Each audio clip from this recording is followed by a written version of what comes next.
Hello friends, આજે બનાવીશું માર્કેટમાં મળે તેવો એકદમ કણીદાર અને લચકાદાર મોહનથાળની રેસિપી. એ પણ આપણે ઘરમાં રહેલા ચણાના ઝીણા લોટમાંથી બનાવીશું. આપણે 1 કપ ચણાનો ઝીણો લોટ લીધો છે. 2/3 કપ જેટલી આપણે ખાંડ લીધી છે. જે માપથી આપણે ખાંડ લીધી છે 1 કપ ભરીને આપણે દૂધ લીધું છે. દૂધને મેં એક વાસણમાં લઈ લીધું છે. હવે એમાં આપણે 2 ચમચી જેટલું ઘી ઉમેરી દઈશું. મોહનથાળમાં પણ આપણે 1 કપ જેટલા ઘીનો યુઝ કરીશું. દૂધમાં આપણે 2 ચમચી જેટલું ઘી લઈ લેવાનું છે.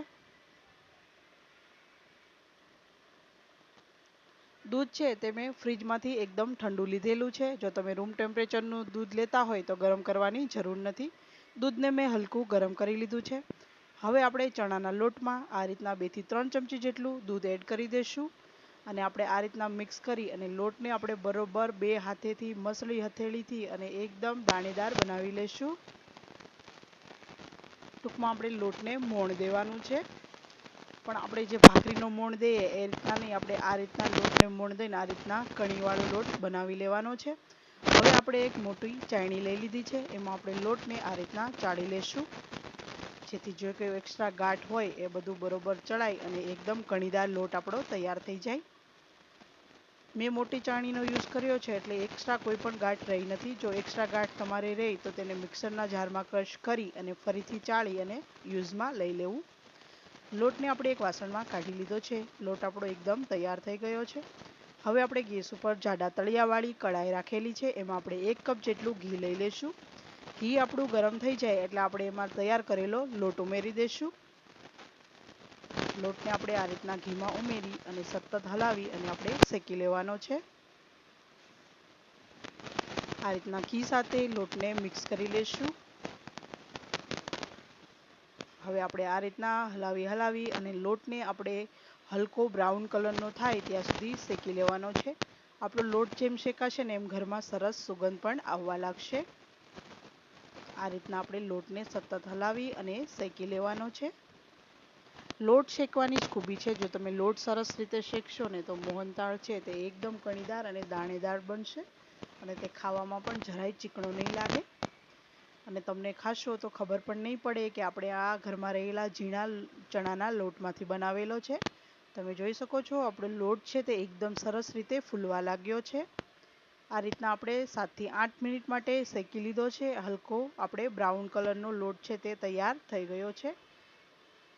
તમે જોઈ શકો છો આ રીતનો કંઈક કલર આવે ત્યાર પછી આપણે દૂધ અને ઘી મિક્સ કરેલું મિશ્રણ છે એ થોડું થોડું ઉમેરી અને લોટને શેકતા જશું. આ રીતના મેં અહીં થોડું દૂધ અને ઘીનું મિશ્રણ ઉમેરી દીધું છે. હવે આ રીતના આપણે હલાવી અને આ બબલ્સ છે જ્યાં સુધી બધા બબલ્સ બેસી જાય ત્યાં સુધી આપણે એને મિક્સ કરવાનું છે. પછી ફરીથી પાછું મિશ્રણ ઉમેરી અને લોટને શેકવાનો છે. 2 થી 3 મિનિટ માટે તમે આ રીતના મિક્સ કરશો ને એટલે બબલ્સ છે તે ઓછા થવા લાગશે. જોઈ શકો છો બબલ્સ બધા બેસી ગયા છે. હવે આ રીતના જ આપણે આ એકદમ બબલ્સ બધા શાંત થઈ જાય પછી આપણે ફરીથી પાછું મિશ્રણ ઉમેરી અને લોટને શેકશું. જેમ આપણે ઘી અને દૂધનું મિશ્રણ ઉમેરતા જશું એમ મોહનથાળનો જે આપણે જે આ લોટ તૈયાર કર્યો છે તેનો પરફેક્ટ કલર પકડશે અને એકદમ દાણેદાર બનતો જશે. તમે જોઈ શકો છો મેં બીજી વાર ઉમેરી અને આ રીતના મિક્સ કરી અને લોટને શેક્યો છે તો આપણો લોટ છે તે એકદમ દાણેદાર અને લચકાદાર બની ગયો છે. આ રીતના આપણે એને સતત હલાવી અને શેકતા જવાનું છે. હવે થોડું હજી 2 ચમચી જેટલું ઘી અને દૂધ પણ વધ્યું છે એ આપણે આમાં ઉમેરી દઈશું. ટોટલ મેં અહીં 3 વાર ઘી અને દૂધ ઉમેર્યું છે. તમે પણ તમારી પાસે જ્યાં સુધી ઘી ને દૂધ હોય ત્યાં રીતના થોડું થોડું ઉમેરતા જવાનું અને આ રીતના લોટને શેકતા જવાનો છે. તો તમે જોઈ શકો છો પરફેક્ટ બહાર માર્કેટમાં મળે એ રીતનો કલર આવી ગયો છે. હવે આપણે આને સાઈડમાં ઉતારી લેશું અને ચાસણી તૈયાર કરી લેશું. આપણે 2/3 કપ જેટલી ખાંડ લઈ લીધી છે. હવે આપણે એમાં ખાંડ પલળે એટલું પાણી એડ કરીશું અને આપણે એક તારની ચાસણી તૈયાર કરવાની છે. આ રીતના આપણે ખાંડને મિક્સ કરી અને ઉકળવા દઈશું.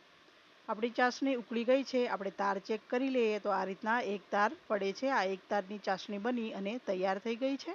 હવે આપણે આમાં વાટેલી એલચી પાવડર એડ કરી દઈશું અને આ રીતના ચાસણી એડ કરી દઈશું.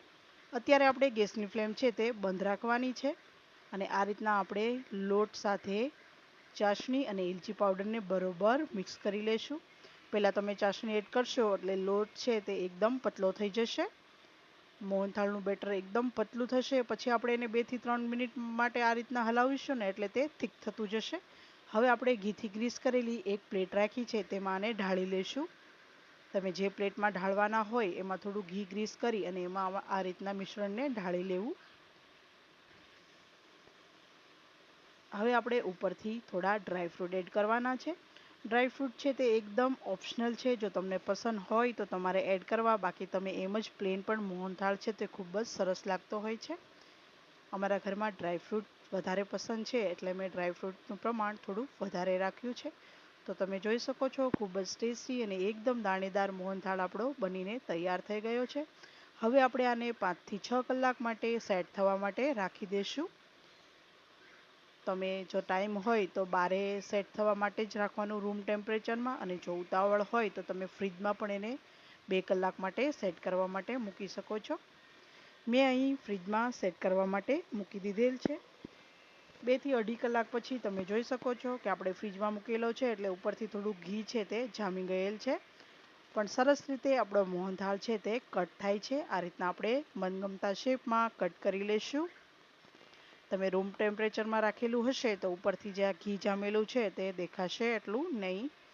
હવે હું તમને પીસ કાઢી અને બતાવું તો તમે જોઈ શકો છો કે મોહનથાળના સરસ એવા પીસ પડે છે.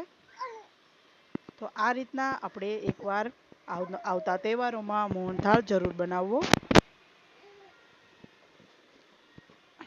તમે જોઈ શકો છો સરસ એવા પીસ કાઢી અને આપણો મોહનથાળ તૈયાર થઈ ગયો છે. તો આ રીતના એકવાર આ રેસીપી જરૂર ટ્રાય કરજો અને મને કોમેન્ટ કરજો કે તમને મારી આ રેસીપી કેવી લાગી છે.